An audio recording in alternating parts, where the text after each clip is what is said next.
Sir, I am a student of class 11 at Garden Reach N. Das Girls High School. My father is a tailor. Last few years, I've been receiving 500 rupees every year. And when I turn 18, 2 years from now, I will receive 25,000 rupees. Sir, this is the story of one of 12 lakh girls who between the age of 13 and 18 have registered themselves in Bengal for a scheme called Kanyashri. Kanyashri has been so successful a scheme because A, it stops girls from dropping out of school, B, it delays marriage, and C, it puts the money into their bank account, 500 rupees and then 25,000 rupees. It has been so impressive after the pilot project and now with 12 lakh girls that the United Nations, I'm proud to say, is now partnering in the Kanyashri scheme. And tomorrow, significantly, is the first, tomorrow, August 14th, is the first Kanyashri Divas, which we are celebrating in Bengal. The reason I shared this story is because we heard about the Beti Bachao, Beti Padhao scheme. It is a similar sounding scheme. We have no issues with that.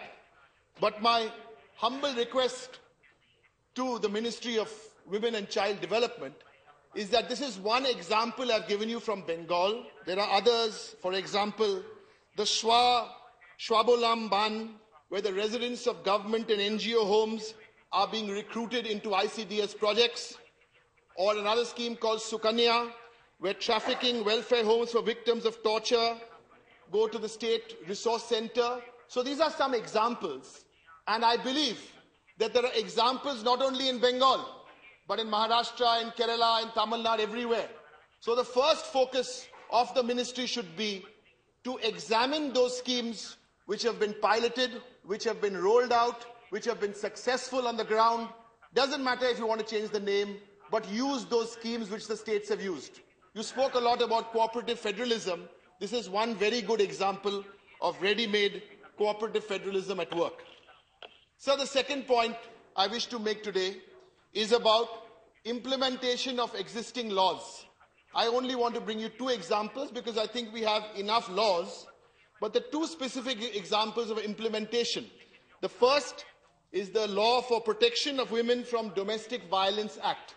Now, there are protection officers who are needed to be placed under this act. You have to have protection officers. 6 states have already got protection officers. 20-odd states do not have protection officers. Obviously, I'm very proud to say that Bengal is one of the 6. But the broader picture here is that please do not let district magistrates become, they're doing other roles. Please don't put them up as protection officers. Use the protection officers who are full-time protection officers to implement this very good law. And the second one, again with the problem of implementation, which the minister seriously needs to look into, is Protection of Children from Sexual Offences Act and the Sexual Harassment at the Workplace. Here, there are good laws, but the message to the minister and the ministry is look into the implementation. My third point, which in fact this speaker from the BJP touched on, is the budgetary allocation. In 2013-14, the budgetary allocation originally was 915 crores. In the revised estimates, it came down to 480 crores. The point I'm trying to make is because of delayed release of funds, and all this expenditure goes and gets stuck in the third quarter, so by the time you come into the last quarter, the action doesn't really happen with the annual action plan. So the money is there, the revised budget estimates come, but eventually that figure is sometimes 1/3 than what is the total. So the fourth point is the point about, somehow linked to the third point, I want to talk a little about the convergence of schemes. So the National Mission for Empowerment of Women, set up in 2010, here the basic concept was that you converge a lot of women-centric schemes so they become like a whole, so you don't go piecemeal. Fund utilization there was 2010-11 was zero. Now let me give you just 1 year's figures. In 2012-13, 22 crores, revised got 10 crores, finally utilized 8 crores. So here I would request the Minister through you to look at the recommendations of the Standing Committee on National Mission for Empowerment of Women so this synergy can happen in a good way. And one simple way to make this synergy happen is to initiate, we suggest from the Trinamool Congress, you initiate a pilot convergence scheme, choose 1 or 2 schemes, you initiate the pilot convergence schemes to see how this works so you can have proper schemes rolled out in the future. So the fifth, the biggest crime in the world is not bloodshed. It's not bigotry. The most disgraceful, unforgiving, shameful, tragic crime is the crime of silence. We don't believe rapes happen overnight. The crime of silence, which I'm referring to, is in an urban situation or in a rural situation. Let me give you the urban situation. That's where the first, if I may use the term, mini rape takes place. In a bus, in a train, where a man tries to touch a woman badly in the morning. He does it 5 days in a row on the bus going to office. Nobody objects. The lady is so scared. Nobody in the bus, if she thinks if she brings this up in the bus, no one will support her. So what does the man do? Next week he moves on to stage 2. He tries something on the way to work. Now he tries it on the way to work and on the way back to work. So that is stage 2. Like this, it carries on, carries on, carries on. It can happen to a woman, it can happen to a child. I was molested in a bus when I was 11 years old. I've spoken about this on national television. And I want to talk about it today. When I was traveling back in short pants and somebody at the back did something to me and I had sperm on my shorts. And I was too scared, coming from a progressive family, to go and tell my parents that. This is the crime, the tragic crime of silence. How many of us here sitting have not been poured in a bus? So if we really want to make a change, we need to look at this right at the bottom of the pyramid. We need to get the message out that if someone is in the urban situation, is hurt in a bus, if she screams, everyone needs to feel strong enough to come and support her. In a rural situation, it's very different.